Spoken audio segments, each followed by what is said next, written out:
So today, I think it's time for me to go over again, like I used to do a couple years ago, the reasons why I believe most of the lost sheep of the house of Israel actually live in the United States. I said most, I did not say all. And why I believe that at least, or somewhere around 50% of the folks in the United States of America are actually of the lost sheep of the house of Israel. I will start with Amos 9 and verse 9. Now the house of Israel was different from the house of Yehudah or house of Judah. The house of Israel was 10 tribes that was based in Ephraim. Ephraim's capital being Samaria. The king of the lost 10 tribes, or that later became the lost 10 tribes, was in Samaria. Ahab was one of the kings. And Ahab's lineage was the one that was taken captive by the king of Assyria. Amos 9 and verse 9 says, "For lo, I will command, and I will sift the house of Israel among all nations, as grain is sifted in a sieve, yet not one grain shall fall upon the ground." In other words, not one grain will be lost. All right, so let's analyze this particular passage for just a minute here. He says he will sift the house of Israel among all nations. Okay.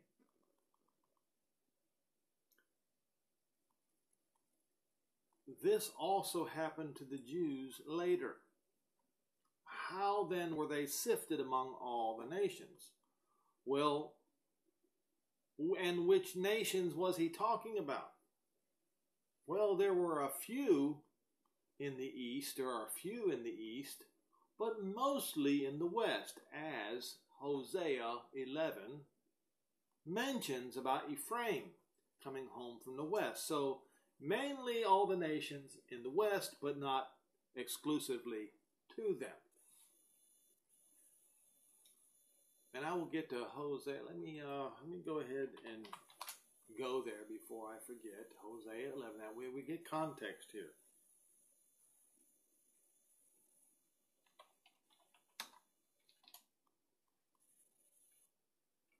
All right. We'll bring up King James Version here. And we go from Hosea 11, verse 8. Through verse 10, and verse 10 says, "They," that's Ephraim's children, shall walk after Jehovah, shall seek after Jehovah. When will they seek after Jehovah? When he roars like a lion, they will. And at that point shall Ephraim's children come trembling from the west. So mainly they were scattered as a sieve in western nations. Okay.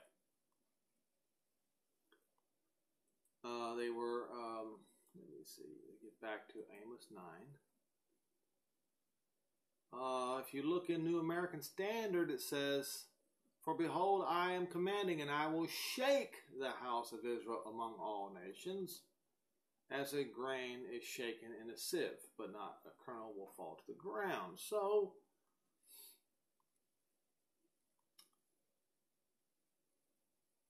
this shaking, this scattering, went from one nation to another, from mainly one western nation to another.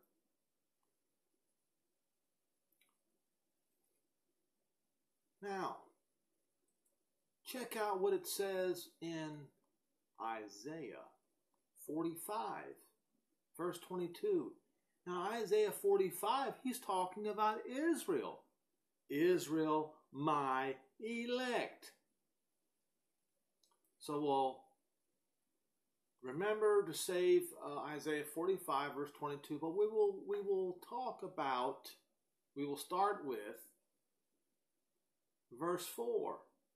For Jacob my servant's sake, and Israel my elect, I have called you by your name, I have surnamed you, though you have not known me.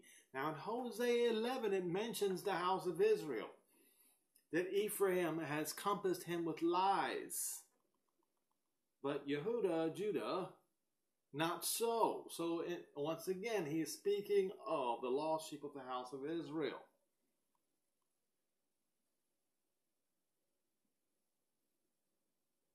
Now, so let's go to verse 22 of Isaiah 45 and look at what it says. Look unto me, and be saved, all the ends of the earth, for I am Elohim, and there is none else.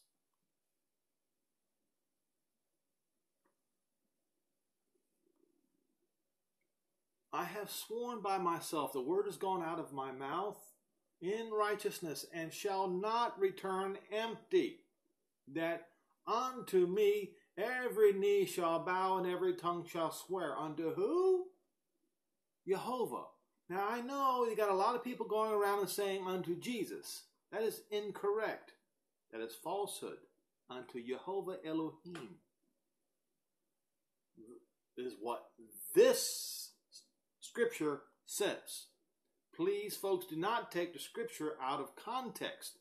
It is true that all the nations are going to also bow down to Yeshua, Israel's Messiah, as he sits on the throne of David. This particular scripture talks about Jehovah, the Father.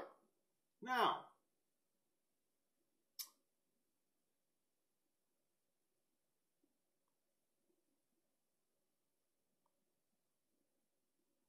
verse 24, surely shall one say in Jehovah, I have righteousness and strength, even to him shall men come, and all their incense against him shall be ashamed. In Jehovah shall all the seed of who? Israel be justified and shall glory. Now, so you see, context. So by the time that Jehovah returns to Israel, all Israel will be scattered to the four winds, north, south, east, and west. But as we know, most will be west, northwest. We read in Hosea 11, they shall come, Ephraim, that's the lost house of Israel. It's a representative of the royal line of the lost house of Israel was of Ephraim. So when he says Ephraim, he means the lost sheep of the house of Israel.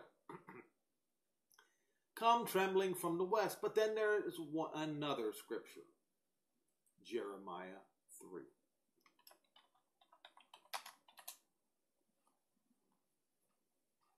Verse, I believe it's 18. Yes, in those days shall the house of Yehuda or Judah shall walk with the house of Israel, and they shall come together out of the land of the north to the land I have given for an inheritance unto your fathers. So as we see, mainly out of the northwest ends of the earth, northwest mostly, but not limited to. For there shall come some out of the south and some out of the east. Now, as I have said before, where is the majority of the Jews today? In the United States of America. That's where the majority of the Jews today are. So reading Jeremiah 3 verse 18, it is easy and correct to come to the conclusion that the majority of the house of Israel is also in the United States, using Jeremiah 3:18 as proof. You see, folks, Yeshua once said, "You shall not live by bread alone, but by every word that proceeds out of the mouth of Jehovah the Father." These words came out of his mouth to Jeremiah. So live by this. Understand that there is a majority, not a supermajority, but there is a majority of people in the United States that they feel a kinship with the Jews in Israel. They feel understanding and sympathy for the Jews. They don't know where that comes from. It comes from an inner brotherhood. You see, while the nations in Europe and all around the world have this sense of hatred, and that hatred has multiplied, has gone from generation after generation after generation, saying the Jews are not one of us. And yet, here in the United States, you have a majority, although not a supermajority, but you have a majority, at least 50%, I would say, maybe around 50%, but maybe 51, 52%, of the population in the United States that feel a kinship with the Jews in Israel. That is not an accident. It is that inner brotherhood that they feel toward the Jews in Israel. I don't ascribe to the teachings of preachers who try to claim that the United States is Ephraim or Manasseh. That's nonsense. If you read the scripture as it says he's going to scatter them into all nations. He doesn't say he's going to make them a great nation while they're in captivity. That's not what he says. Now, there have been preachers who came and went, who lived and died, who claim this. It's absolutely false. The greatness is not going to come until Jerusalem is re-anointed. It is not going to come until Israel's greatness is not going to come until Messiah comes to sit on the throne of David. It is not going to happen until the two sticks, the house of Israel, the lost 10 tribes, and the house of Judah,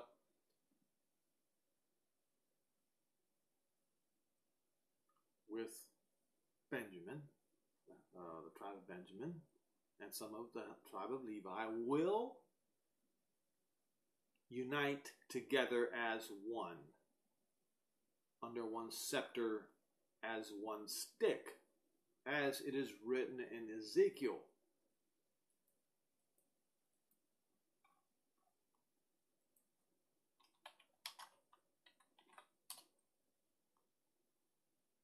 Ezekiel 37.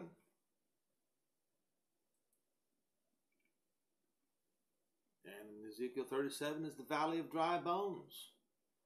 Verse 11, and then he said unto me, Son of man, these bones are the whole house of Israel.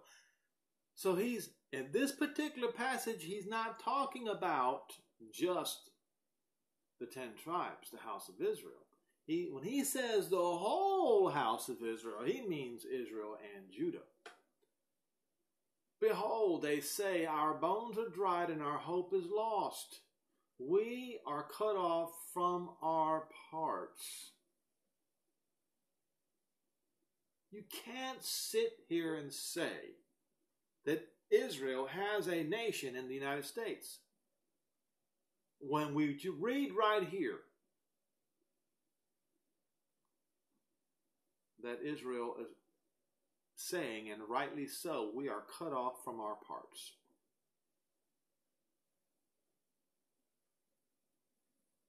Therefore, for that reason, prophesy and say unto them, thus saith Jehovah Elohim, behold, O my people, I will open your graves, figuratively and literally, and cause you to come up out of your graves and bring you into the land of Israel.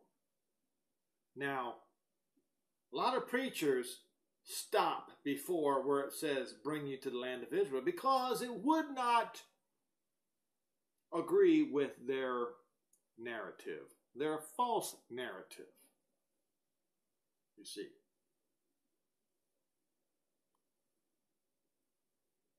Literal land of Israel. So this passage is not merely figurative. No. This is figurative and literal.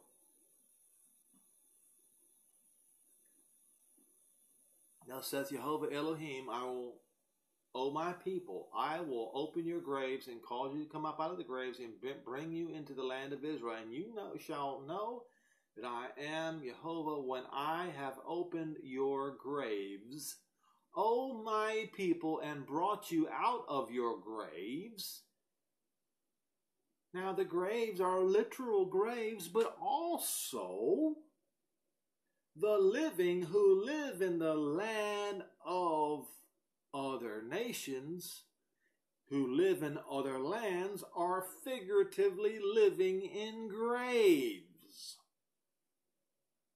This is the reason why you cannot say, as some have done, and it is the most ridiculous nonsense. And I know I'm going to offend people, but the problem is they have gotten this nonsense from this man by the name of, according to one particular person said, a man by the name of Rabbi Nathan.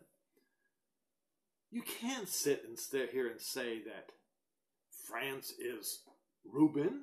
You can't say that Great Britain is Ephraim or Manasseh, and you cannot say that the United States is Manasseh or Ephraim. They are not.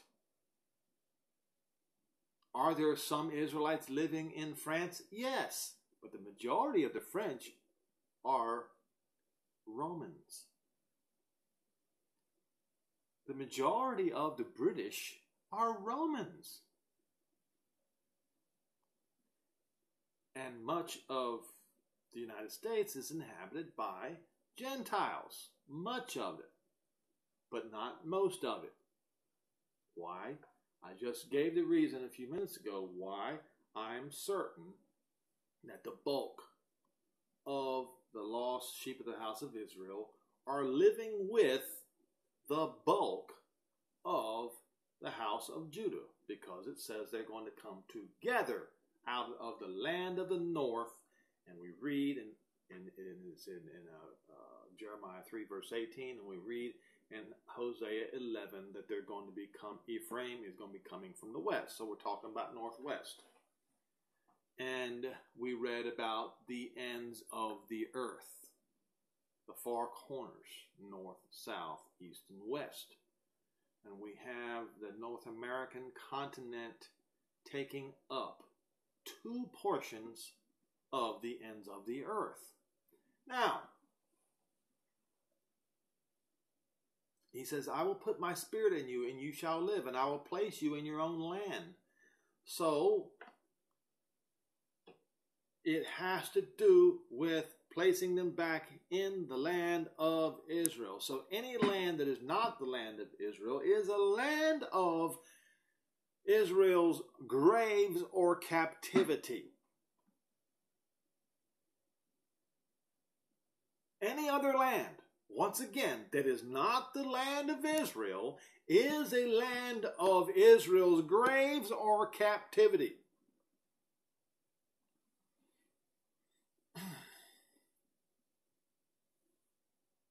O my people, and brought you up out of your graves, and I shall put my spirit in you, and you shall live, and I shall place you in your own land, that you shall know that I am Jehovah, Jehovah have spoken it and perform it, says Jehovah. So the act of bringing them into their own land is that promise. It is that gospel, you see. Raising them up out of their graves, figuratively and literally, and bringing them to that land.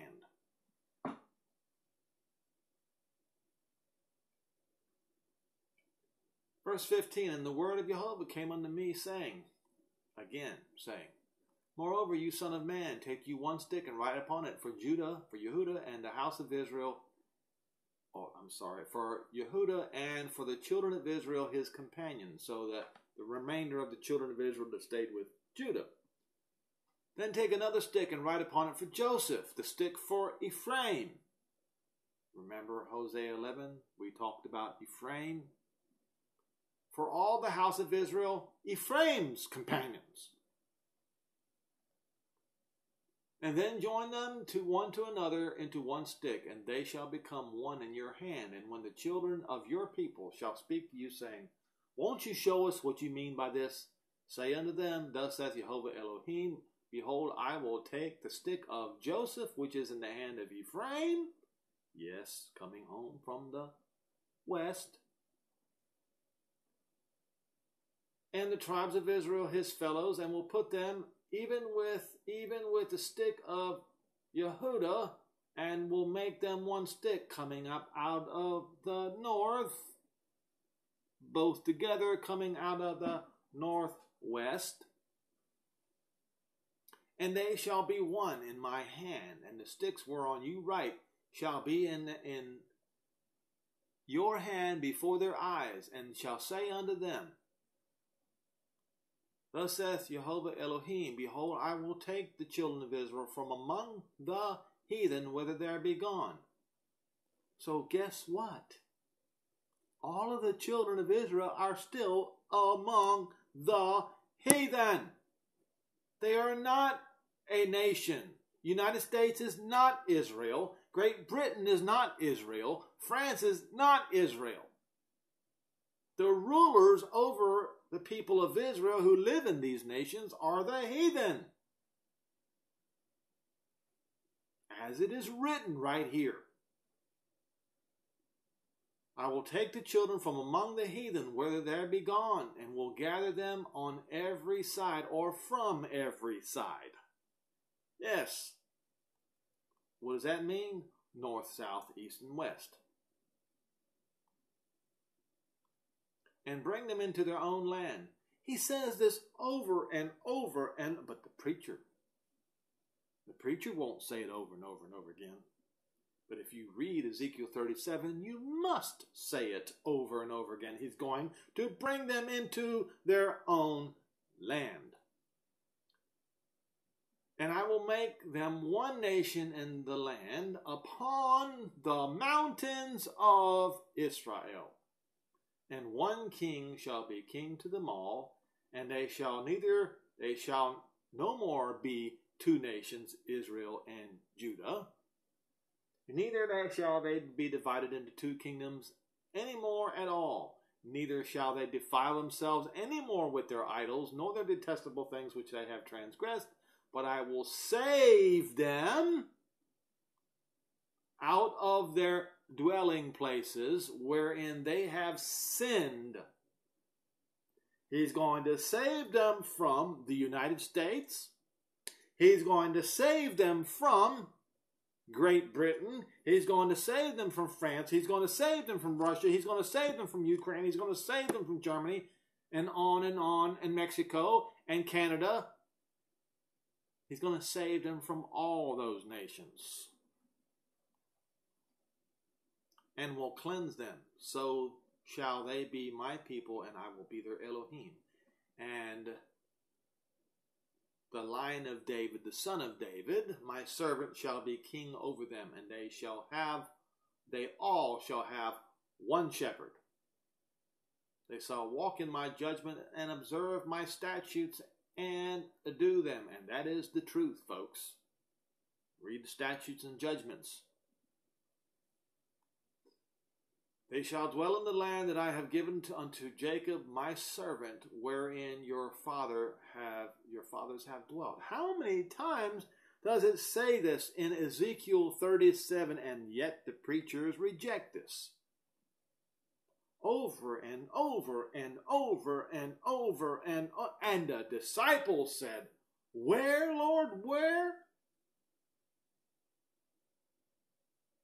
That's why he said, where the vultures are, that's where the dead bodies will be.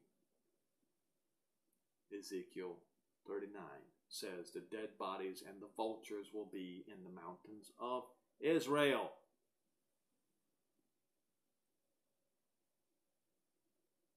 Verse 25, and they shall dwell in that land that I gave unto Jacob my servant, wherein your fathers have dwelt, and they shall dwell therein, even they and their children and their children's children forever.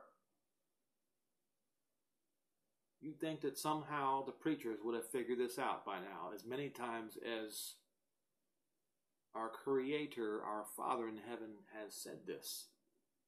You'd think.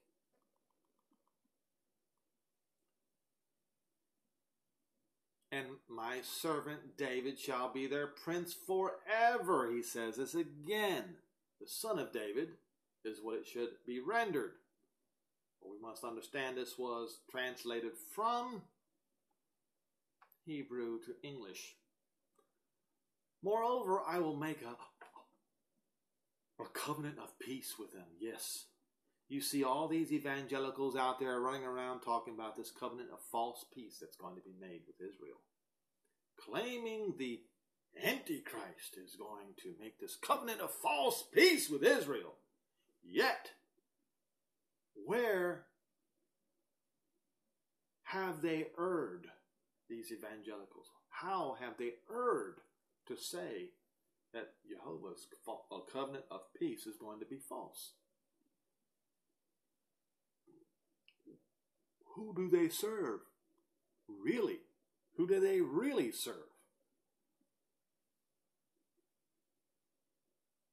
And it shall be an everlasting covenant with them. That's right. That covenant's not going to fail after 3.5 years. No, sir. It's not going to fail after 7 years. That covenant will remain forever. The covenant with Israel, the covenant of peace that the religions of this world hate so much. And I will place them and multiply them, and I will set my sanctuary in the midst of them forever, and my tabernacle, my temple,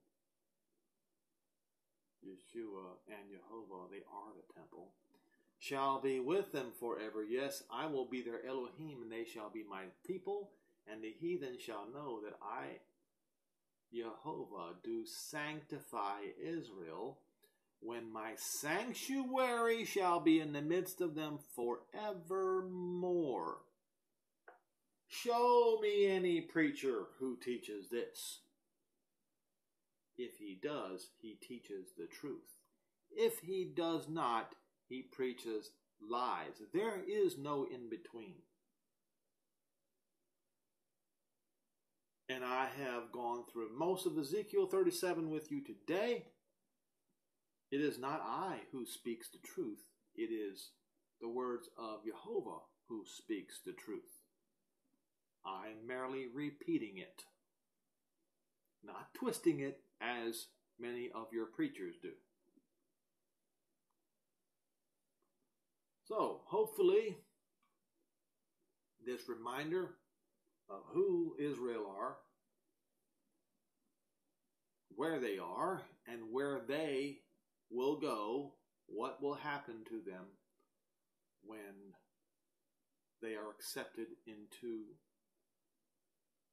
Jehovah's fold again, or when they are accepted, when the fold is accepted by Jehovah again.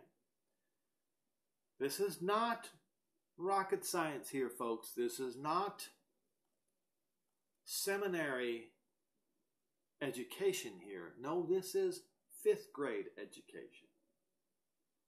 A 5th grader can understand this.